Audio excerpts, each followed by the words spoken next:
Selamat siang semuanya. Sebelumnya, perkenalkan kami dari kelompok 4. Di sini kami akan mempresentasikan hasil diskusi kami tentang penyajian data. Sebelumnya, untuk anggota kelompok kami, yang pertama ada Arya Purwanugraha, yang kedua ada Fadina Yalatif, yang ketiga ada saya sendiri, Herman Andronikus, lalu ada Kendia Fatima Fortunata.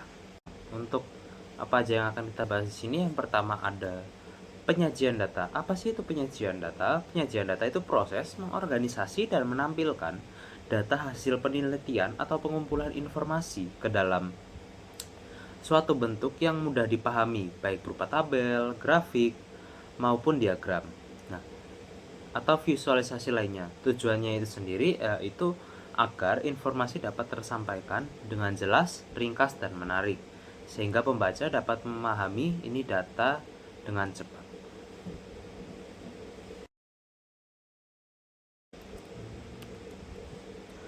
Lalu itu apa sih pentingnya penyajian data? Yang pertama itu ada mempercepat pemahaman. Jadi data yang kompleks baik dalam berupa tabel maupun grafik ataupun diagram itu akan dapat lebih mudah dipahami jika ditampilkan dalam bentuk visual yang jelas seperti yang sudah disebutkan tadi. Yang kedua ada meningkatkan analisis. Dengan penyajian data yang tepat, pola, tren, ataupun hubungan antar data akan lebih mudah dianalisis. Lalu juga akan mempengaruhi keputusan, yaitu data yang disajikan dengan baik memberikan dasar yang kuat untuk menentukan langkah atau kebijakan yang tepat. Nah, selanjutnya itu ada mengurangi resiko kesalahpahaman, yaitu penyajiannya itu akan lebih jelas, jadi akan mencegah interpretasi salah dari pembaca atau pengguna data tersebut. Selanjutnya itu ada prinsip utama penyajian data yang baik. Nah, yang pertama itu ada kesesuaian bentuk. Misal kita gunakan tabel untuk detail angka, grafik untuk perbandingan. Untuk perbandingan kita bisa gunakan grafik batang, untuk grafik garis itu bisa kita gunakan untuk tren waktu, dan ada juga diagram lingkaran yang itu bisa kita gunakan sebagai proporsi. Lalu ada kejelasan, yaitu agar kita lebih menghindari tampilan yang rumit, sehingga dalam bentuk-bentuk tabel contohnya seperti ada di layar itu akan lebih mudah dipahami jika dalam bentuk tabel. Jika dalam bentuk mungkin penyajian data yang lain akan lebih susah dipahami. Lalu selanjutnya ada konsistensi. Apa sih konsistensi itu? Kita akan menggunakan skala dan format yang konsisten agar data itu mudah dibandingkan. Ada beberapa skalanya, misal seperti itu. Lalu ada juga daya tarik visual. Gimana caranya kita menggunakan warna atau desain secukupnya untuk menarik informasi penting tanpa berlebihan. Selanjutnya, kita bahas teknik praktis dalam penyajian data, yaitu tentang bagaimana memberi label dan menentukan skala yang tepat. Yang pertama, yaitu judul dan label. Setiap grafik atau tabel harus memiliki judul yang jelas dan spesifik. Judul ini membantu audiens langsung memahami apa isi data yang ditampilkan. Selain itu, sumbu X dan Y juga wajib diberi label beserta satuannya, seperti liter, kilogram, atau persen, supaya data tidak menimbulkan salah tafsir. Yang kedua, yaitu menampilkan ukuran sampel atau N. Jika data yang berasal dari survei atau pengujian, penting untuk menampilkan jumlah sampelnya. Hal ini memberikan informasi seberapa besar data yang kita gunakan. Semakin besar ukuran sampel, biasanya hasil analisis lebih dapat dipercaya. Jika sampelnya kecil, manajemen bisa lebih berhati-hati dalam mengambil keputusan. Dan yang terakhir yaitu skala sumbu yang tepat. Dalam membuat grafik, gunakan skala yang proporsional pada sumbu. Hindari memotong sumbu Y hanya untuk memperbesar perbedaan kecil, karena itu bisa menyesatkan pembaca. Jika memang harus dipotong karena perbedaan nilai terlalu besar, beri tanda potongan atau catatan agar data tetap transparan. Dengan begitu, audiens bisa membaca grafik secara objektif tanpa salah interpretasi. Selanjutnya, teknik praktis pada pemilihan jenis grafik yang tepat. Dalam penyajian data, kita perlu memilih jenis grafik yang tepat agar pesan yang ingin disampaikan mudah dipahami. Yang pertama yaitu perbandingan antar kategori. Jika kita ingin membandingkan data antar bagian atau kategori, gunakan diagram batang. Misalnya membandingkan jumlah produk yang dihasilkan tiap shift kerja. Lalu yang kedua, tren waktu. Untuk melihat perubahan data dari waktu ke waktu, gunakan diagram garis. Contohnya, tren penjualan bulanan dalam 1 tahun. Lalu yang ketiga yaitu ada distribusi. Kalau tujuannya melihat penyebaran atau distribusi data, gunakan histogram atau box plot.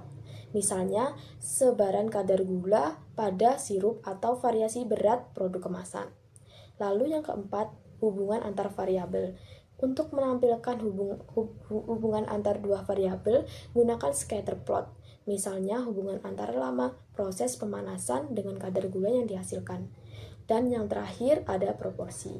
Untuk menunjukkan proporsi bagian dari keseluruhan, bisa digunakan pie chart atau stack bar.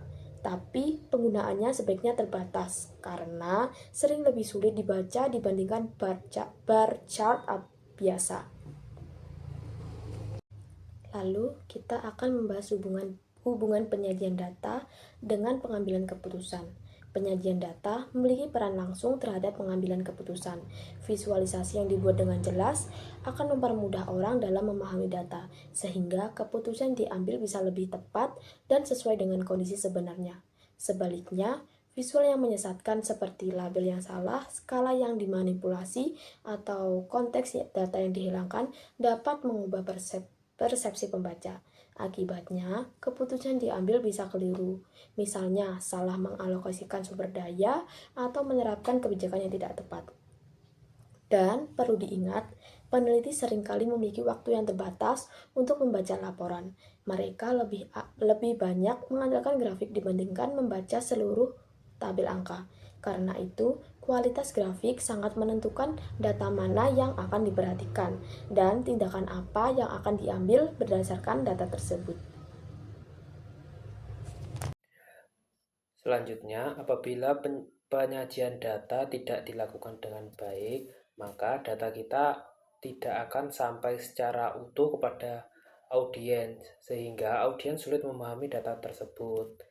Apabila audiens sulit memahami data tersebut, maka sangat memungkinkan terjadinya kesalahpahaman kepada audiens, dan data kita disalahartikan kepada audiens. Selanjutnya, contoh kasus. Pada sebuah pabrik memiliki dua lini produksi, yaitu line A dan line B yang sama-sama menghasilkan komponen mesin. Manajer ingin membandingkan kinerja dari kedua lini ini. Data yang didapatkan yaitu line A memproduksi sebanyak 500 unit dengan 50 unit cacat, dan line B memproduksi 2000 unit dengan 150 unit cacat.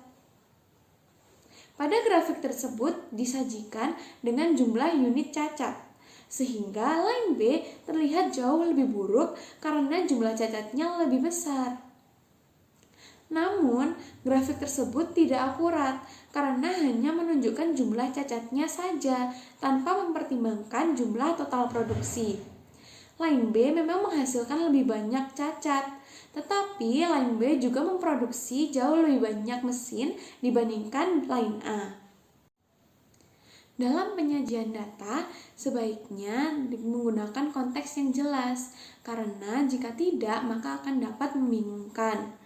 Data sebaiknya ditampilkan dalam bentuk rasio atau persentase agar perbandingan lebih akurat, seperti pada grafik ini. Didapatkan bahwa persentase kecacatan dari line A yaitu ternyata lebih besar daripada line B. Line A sebesar 10%, sedangkan line B sebesar 7,5%. Nah, dari grafik tersebut bisa didapatkan bahwa kinerja dari line B itu lebih baik daripada line A. Grafik ini sangat berbeda dengan dibandingkan dengan grafik yang awal tadi. Lebih akurat yang grafik ini karena mempertimbangkan dari jumlah kecacatan dan juga jumlah hasil produksinya yang dapat membantu manajer untuk menentukan keputusan selanjutnya.